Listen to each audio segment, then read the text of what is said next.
Afternoon students. आज आपके लिए एक बहुत इम्पोर्टेंट टॉपिक जो आपके यहाँ UP board CBSE board exam दोनों में आता है, एक ही क्वेश्चन जरूर आता है। और आईआईटी का एग्ज़ाम हो या नीट का एग्ज़ाम हो या कोई भी यूपीटीयू का एग्ज़ाम हो, इसमें एक क्वेश्चन या दो क्वेश्चन जरूर आते हैं। तो आज का टॉपिक हम आपको पढ़ाते हैं हाइब्रिडाइजेशन। इस पर ध्यान देंगे और ज़रा ध्यान से समझेंगे। हल्का सा टिपिकल टॉपिक है, ज़रा ध्यान से समझेंगे हाइब्रिडाइजेशन। देखिए, सबसे पहली बात आज हम आपको पढ़ाने जा रहे हैं हाइब्रिडाइजेशन। हाइब्रिडाइजेशन हाइब्रिडाइजेशन इन इनऑर्गेनिक कंपाउंड्स। ऑर्गेनिक में भी होता है, ऑर्गेनिक में हम आपको नेक्स्ट लेक्चर में पढ़ाएंगे, लेकिन आज आपको इनऑर्गेनिक में डिस्कस करते हैं हाइब्रिडाइजेशन होता क्या है। देखिए, सबसे पहली बात, हाइब्रिडाइजेशन क्या होता है। देखिए, किसी भी एटम्स के जो आउटर मोस्ट ऑर्बिटल होते हैं, ठीक है ना, वो ऑर्बिटल आपस में हाइब्रिड होके, आपस में कंबाइंड होके एक नया ऑर्बिटल बनाते हैं, न्यू ऑर्बिटल बनाते हैं, सेम एनर्जी का ऑर्बिटल बनाते हैं। इस प्रोसेस को हम हाइब्रिडाइजेशन बोलते हैं, ठीक है।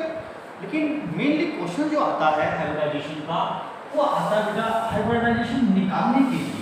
तो कैसे निकालते हैं, सबसे पहले देखिएगा, हम क्या करते हैं, वैल्यू ऑफ हाइब्रिडाइजेशन HY। देखिए, आपके पास वैल्यू 2 आ सकती है, 3 आ सकती है, 4 आ सकती है, 5 आ सकती है, 6 आ सकती है, 7 आ सकती है। अगर हाइब्रिडाइजेशन की वैल्यू आपके पास 2 आती है तो sp हाइब्रिडाइजेशन होगा, 3 आती है तो sp2 होगा, और 4 आती है तो sp3 होगा, और 5 आती है तो sp3d होगा, ये sp3d2 होगा, और 7 के लिए sp3d3 होगा हाइब्रिडाइजेशन की वैल्यू। तो जरा ध्यान से समझेंगे स्टूडेंट्स। तो सबसे पहले हमारे पास एक फार्मूला है, उस फार्मूले पे ध्यान देंगे। कैसे कि हमारे पास HY equals to 1/2 V plus x minus cation minus anion. देखिए स्टूडेंट्स, मैं इसको दोनों में एक्सप्लेन करता हूँ, हिंदी में भी इंग्लिश में भी। आप यूपी बोर्ड वाले और सीबीएसई बोर्ड वाले इसको इजीली समझ सकते हैं।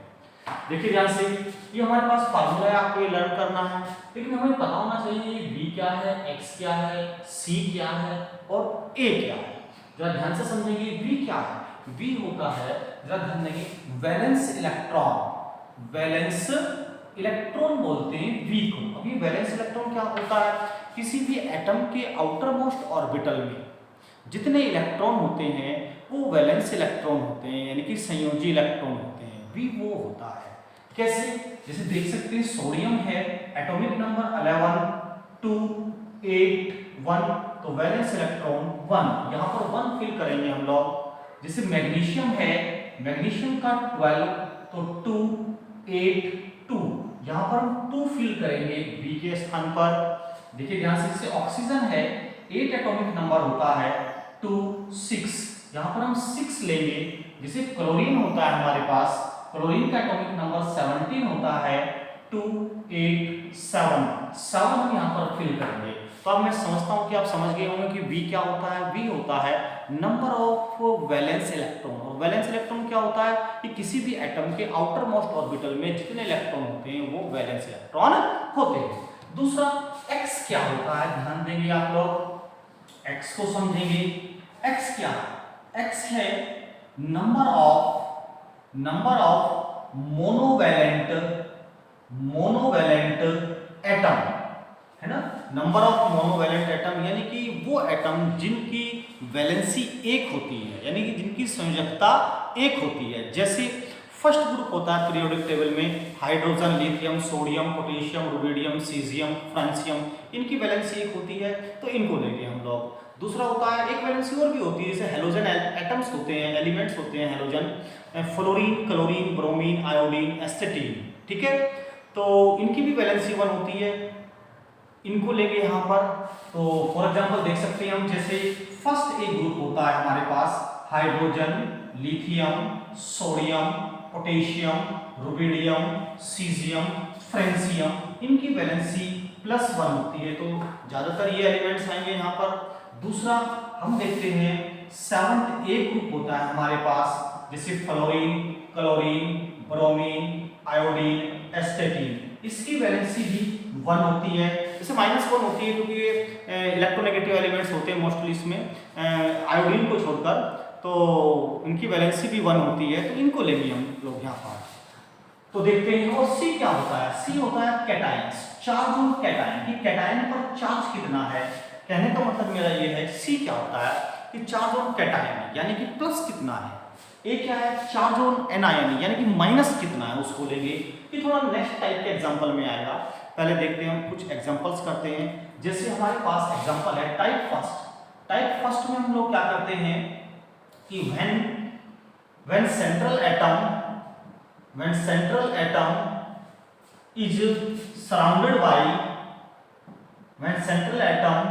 is surrounded by monovalent atom,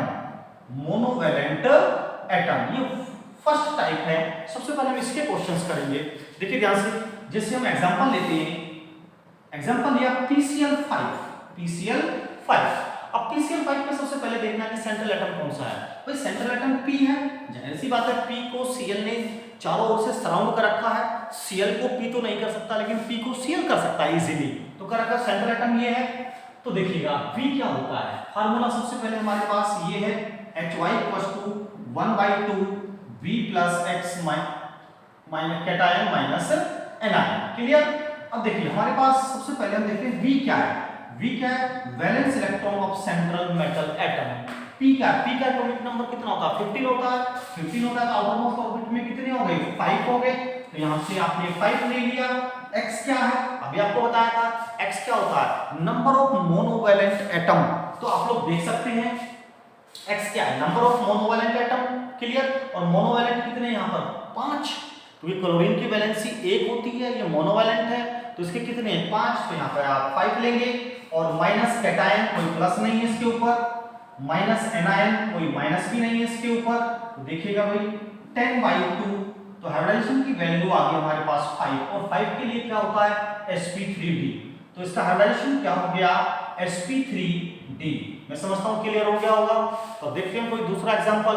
ठीक है, देखिए इसी टाइप फर्स्ट के एग्जांपल ही हम लोग करेंगे आज। इस वीडियो में हम लोग टाइप फर्स्ट के एग्जांपल ही करने होते हैं हम लोगों को। तो देखिए ध्यान से, दूसरा एग्जांपल हम ले लेते हैं, थोड़ा सा टिपिकल लेते हैं। H2O, इसमें सेंट्रल एटम कौन सा है? ऑक्सीजन। अब आप देख रहे हैं ऑक्सीजन को हाइड्रोजन ने दो तरफ से सराउंड कर लिया, तो सेंट्रल एटम ऑक्सीजन हुआ। तो हमारे पास फार्मूला आप जानते हैं 1/2 V + X minus cation minus anion. तो देख सकते हैं आप ध्यान से। ठीक है, V सेंट्रल एटम कौन? ऑक्सीजन। ऑक्सीजन के आउटर मोस्ट ऑर्बिट में कितने होते हैं? 6 इलेक्ट्रॉन होते हैं, क्योंकि इसका एटॉमिक नंबर 8 होता है। 8 को आप डिवाइड करेंगे तो 2 6। अगर आप ऐसे भी नहीं कर सकते तो ध्यान रखिएगा, जो एटम जिस ग्रुप का होता है उसके आउटर मोस्ट ऑर्बिट में उतने इलेक्ट्रॉन होते हैं। जैसे ऑक्सीजन होता है, ऑक्सीजन 6th ग्रुप का है।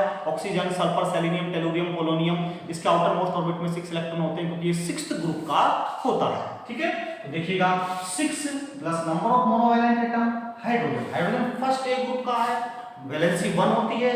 और कितने हैं इसके? तो यहाँ पर इसके 2 हैं, तो 6 + 2 -0, क्योंकि कैटायन है ही नहीं, एनायन है ही नहीं, जो चीज नहीं होते उसको 0 दीजिएगा। ठीक है, तो देखिएगा तो 8/2, तो हमारे पास 4 आया। हाइब्रिडाइजेशन क्या हो गया? sp3। मैं समझता हूं कि आप समझ गए sp3। और एग्जांपल ले लेते हैं, कोई ऐसी दिक्कत नहीं है। ठीक है, देखिए और एग्जांपल लेते हैं हम लोग। नेक्स्ट एग्जांपल मेरे पास हो गया, जैसे XeF6। तो फार्मूला आप जानते हैं 1/2, ठीक है, V + X minus cation minus anion. Clear? तो देखिए ध्यान से 1/2, ठीक है। सेंट्रल एटम कौन है? ज़ीनॉन 0 ग्रुप का एलिमेंट होता है। और आपको मालूम है 0 ग्रुप एलिमेंट के आउटर मोस्ट ऑर्बिट में 8 इलेक्ट्रॉन्स होते हैं, क्योंकि इनका ऑक्टेट पूरा होता है, स्टेबल होते हैं। Helium, neon, argon, krypton, xenon, radon. इनके एटॉमिक नंबर आप जानते हैं 2 8 18 36 54 86। ठीक है ना?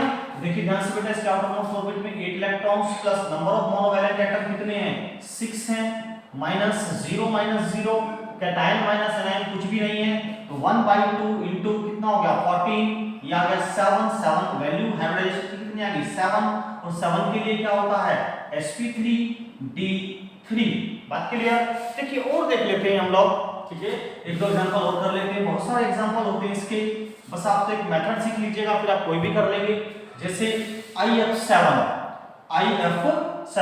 देखिए आप सीखते सीखते थोड़ा ध्यान रखिएगा कि अगर आप वीडियो पे नए हैं तो एक बार इसको सब्सक्राइब कर दीजिएगा, जिससे कि आपको नए नए वीडियो मिलते रहें और नए नए टॉपिक्स पे आपको रोज मिलेंगे, बहुत बेनिफिशियल टॉपिक्स होंगे, ठीक है ना। और बहुत जल्दी हमारी सभी स्टूडेंट्स के लिए ऑनलाइन क्लासेस स्टार्ट होने वाली है। जो स्टूडेंट्स कोचिंग नहीं आ सकते वो ऑनलाइन क्लास ज्वाइन कर सकते हैं, और कोई ऐसी कोई खास फीस भी नहीं है ऑनलाइन क्लासेस की, आप इजीली ज्वाइन कर सकते हैं। जिन स्टूडेंट्स को ज्वाइन करना है वो मेरे व्हाट्सअप नंबर पे अपना नंबर सेंड कर दें, मैं उनको लिंक में अटेंड कर लूँगा, ठीक है स्टूडेंट्स। चलिए इसके ध्यान से IF7, तो IF7 1/2 V plus x minus cation minus anion, तो देखिए ध्यान से 1/2 V क्या बेटा सेंट्रल एटम आयोडीन, ठीक है ना।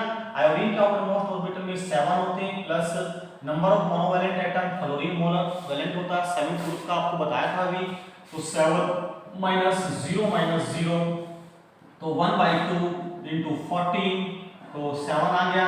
हाइब्रिडाइजेशन क्या हुआ स्टूडेंट्स sp3d3।